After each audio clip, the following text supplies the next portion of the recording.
Hi. So today we are going to talk about the chapter number 10, chapter number 11, and chapter number 12. Both are about grassroots democracy, and part 1 is chapter 10, part 2 is chapter 11, and part 3 is chapter 12. Because it is talking about governance, it is talking about government, law, and which is called as Indian polity. Please see that you build your base on this because this is where your work as a civil servant comes into picture about governance, government, and various activity. So this chapter today speaks about governance. Governance refers to the process of decision making, organizing societal rules, and ensuring their enforcement. It involves creating laws and policies to maintain law and order in society. What is the need for government? Governments are essential to create and enforce rules that maintain harmony and order within the societies. They ensure the smooth functioning of public life through governance and laws. Democracy, derived from the Greek word demos means people, and kratos means rule. Democracy means rule by the people. Representative democracy, citizens elect representatives to make decisions on their behalf, like India. Direct democracy, citizens are directly involved in making decisions, as in smaller group or communities. What are the three organs of government? Legislature. Remember, legislature responsible for making and amending laws. In India, the legislature includes the parliament, Lok Sabha and Rajya Sabha at the national level, and the state assemblies. Executive implements and enforces laws. This includes president, prime minister, and ministers at the national level, and the governor and chief minister at the state level. Third organ is judiciary, the system of courts that interprets laws and ensures justice. It includes the Supreme Court at the national level and high courts at the state level. Now we talk of a term called separation of powers.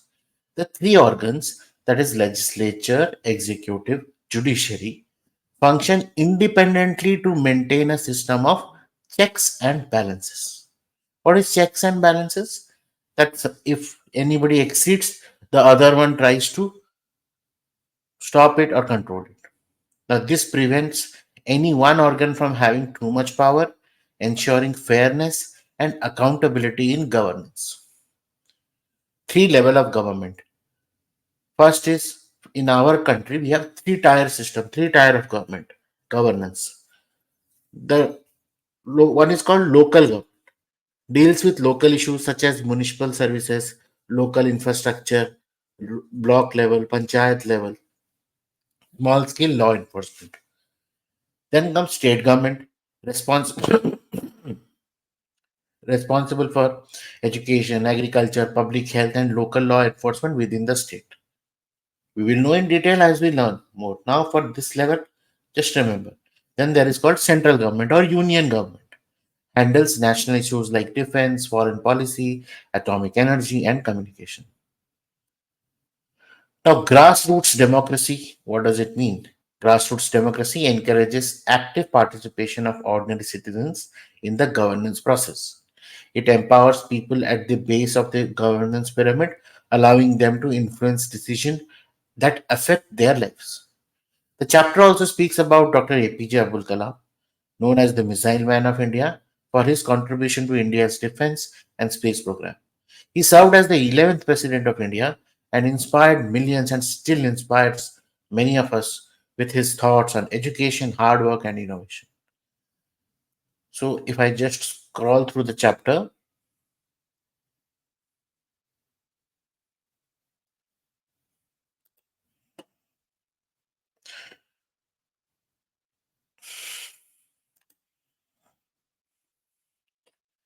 see at the introduction, they speak about the rule of people, how people work, what is governance, what is called government, what are called laws,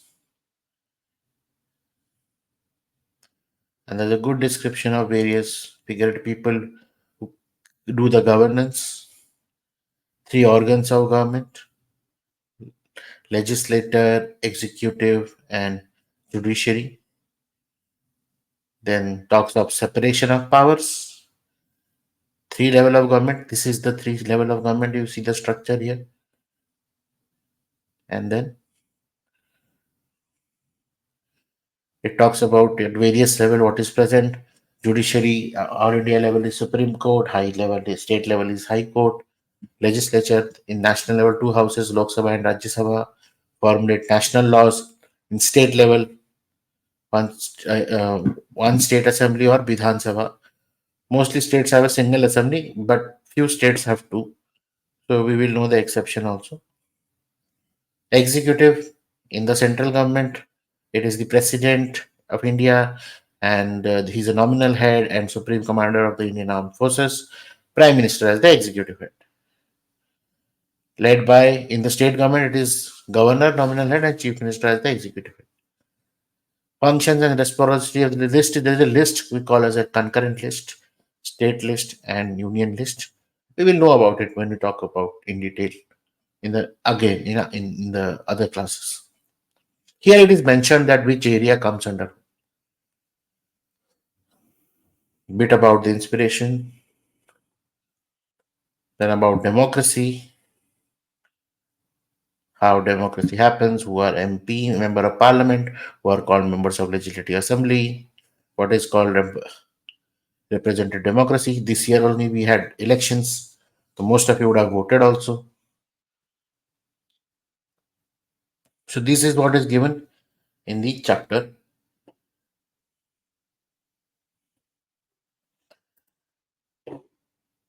I would like when I'm sharing a lot of MCQs. First, solve the MCQ because this is the foundation program. You did not be in class 6 to learn all this. You've already done this.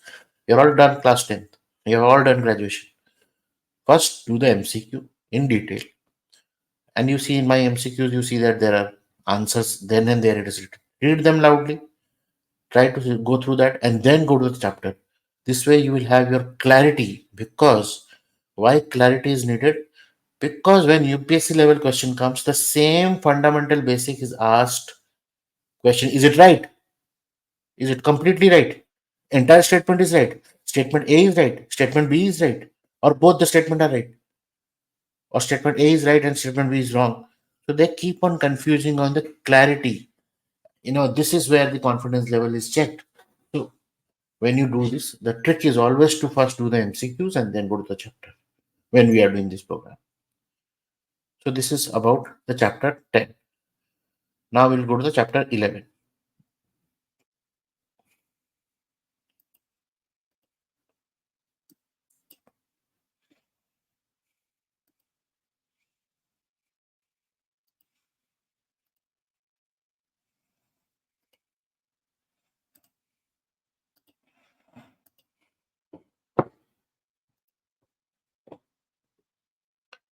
It speaks about local government in rural areas.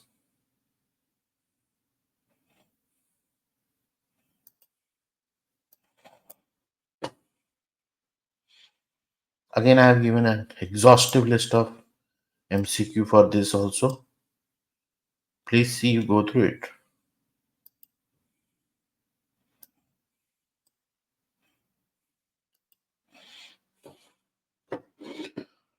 Here it speaks about Panchayati Raj system, a system of local self-government that operates in three tiers: village, block, district, empowering people to manage their affairs and participate in decision making.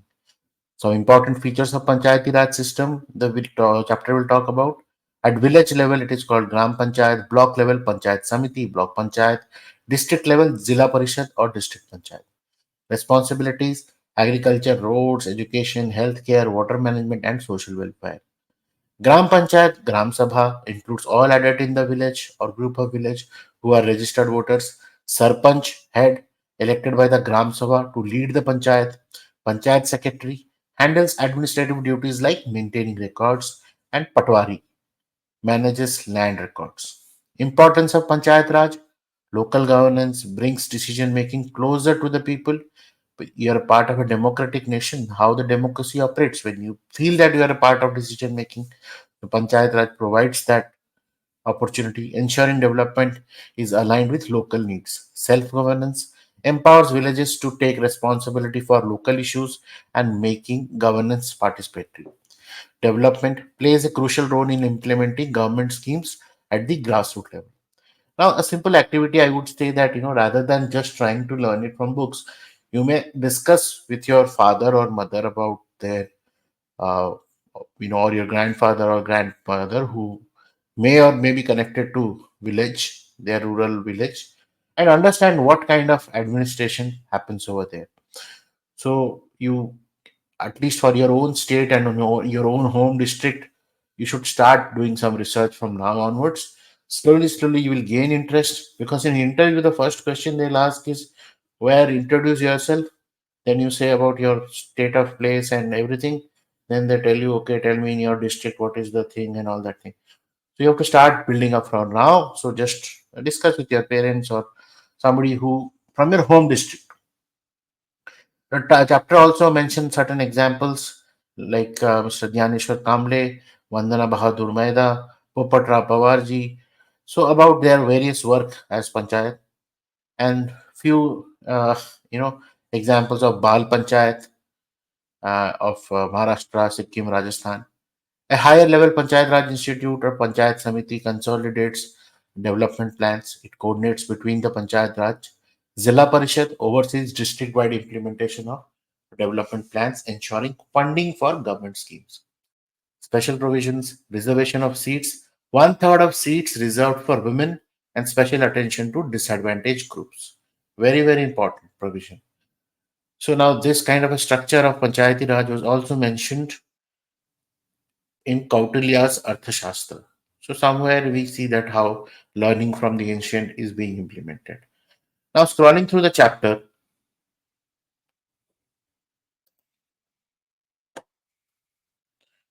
because it is about rural life, villages are most important. You see that there's a good diagram of telling what level it is. The Gram Panchayat, Pradhan, some good examples, some child panchayat relief, Panchayat Samiti. So best aspect here is to read through this. First do the MCQs and you are done. So this is what is for part 2. Now let us jump to part 3.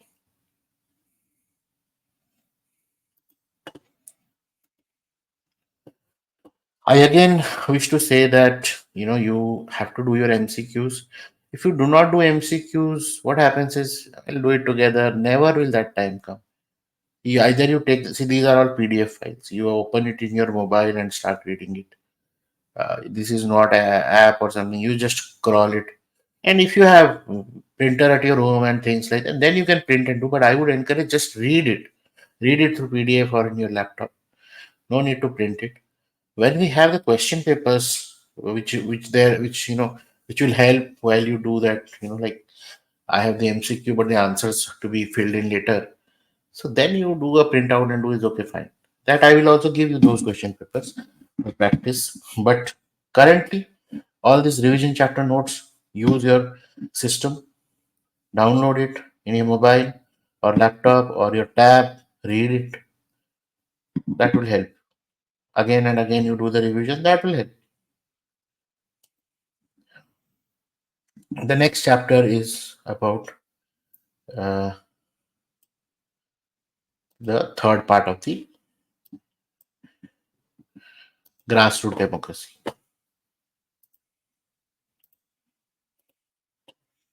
I would also say if you have any challenge, I am here not using Hindi because one assumption is have to get used to uh, your if you're writing in English medium, which I assume you are, you have to get used to English. And let's start with now. Second is I try my best that I am very simple and pan India I am able to because my students have come from across the nation from various regions. So English is better for at least I can speak English, I can understand, and I'm trying my best that you understand. Okay, but if you have language issues, for example, that it is better for you that if I converse in Hindi, then you might, get it easier. So you have to WhatsApp me and let me know. I will not come to know from my phone. Second, I am also able to understand multiple languages. I'm able to understand multiple languages. If you are from Tamil Nadu, you can speak in Tamil. If you are from Kerala, you can speak in Malayali. If you are from Andhra or Telangana, you can speak in Telugu. If you are from uh, Karnataka, you can speak in Kannada. If you are from Odisha, you can speak in Odia. If you are from Bengal, you can speak in Bengali. If you are or Bangla, if you are from uh, Maharashtra, speak in Marathi. If you are from Gujarat, speak in Gujarati.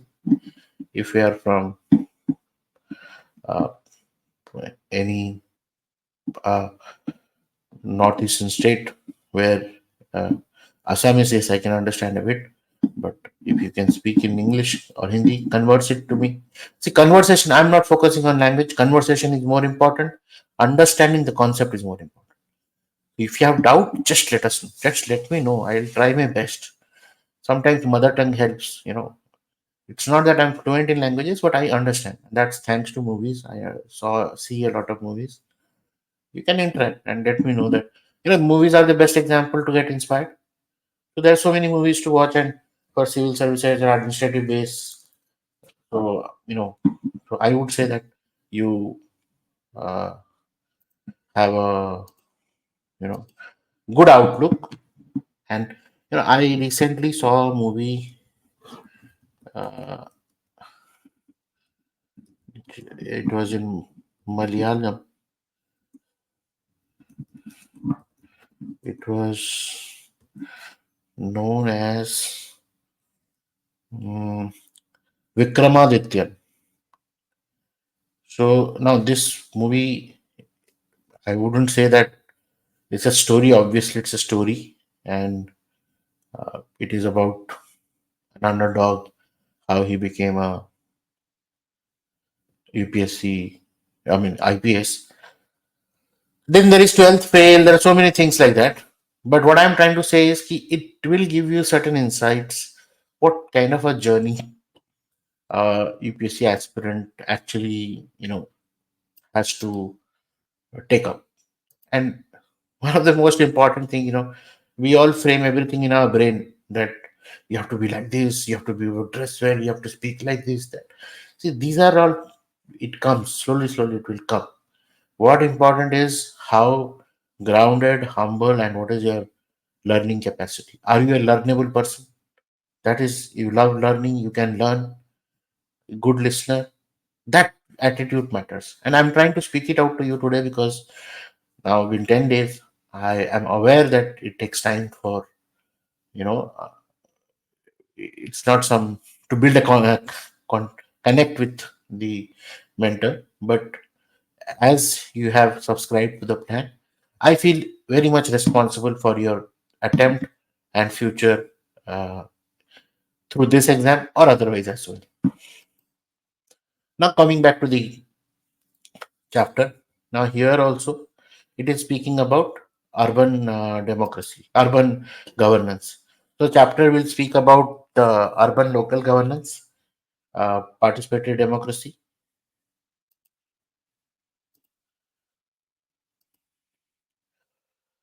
urban versus rural governance, urban local bodies, the decentralized system, the municipal corporation, the municipal councils, that is Mahanagar Nigam, Nagar Palika, Nagar Panchayat, how they are classified as per the population, the structure of cities divided into wards and ward committees, handling local issues like health camps, road repairs, waste management, etc.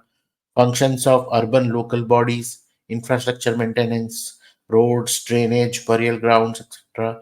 Waste management, garbage collection and disposal, water supply, management and repair of water pipes, public health and sanitation, organizing health camps, campaigns, examples against single use plastics, government schemes, implementation, monitoring the implementation of welfare scheme, local taxes and revenue generation, collecting property taxes and business licenses, etc. Role of citizens in urban governance, civic responsibility, why citizens must participate, examples of how citizens come together for local governance activities. Madras Corporation was the first one historically. 1688 it was established. It was the oldest municipal institution in India, and now it serves as a model for urban governance. And in the recent times during the Swachh Abhiyans, Indore has been leading as the cleanest city in India. And the how the citizens come together and effective municipal governance, Indore is a classical example today.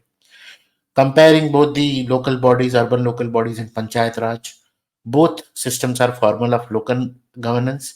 Elected representatives from local communities are there. Citizens' participation is vital for both systems. Differences is urban local body is a little more complex because of the larger population and diversity. Urban governance focuses more on infrastructure and service delivery, while rural governance involves more direct community participation. So this is what the chapter speaks about. So you'll see that the Bombay Municipal Corporation was created in 1865. It has the photo. It speaks about participatory democracy. This is the very good diagram to represent to understand the structure of administration in India. Then the chapter focuses on various sticks and bits of what are the activities and services happens. What is how the democracy operates. You will come. This is all as administration, and this is led by civil servants. So you will need to know this any which way. So this gives a good picture about it. So with this, today's chapter is topic is closed. You ensure that you do the MCQs and read through the class notes. Now, what are these notes? Basically, notes are summary notes of the chapter. I would prefer you dictate it and write it in your hand as you read the chapter. I would prefer that. But imagine that you don't have time and things like that. So you can take a print and keep it in your filing. I mentioned about how to file topic wise. So when you see any news, anything around it, then add on to it like that. Thank you.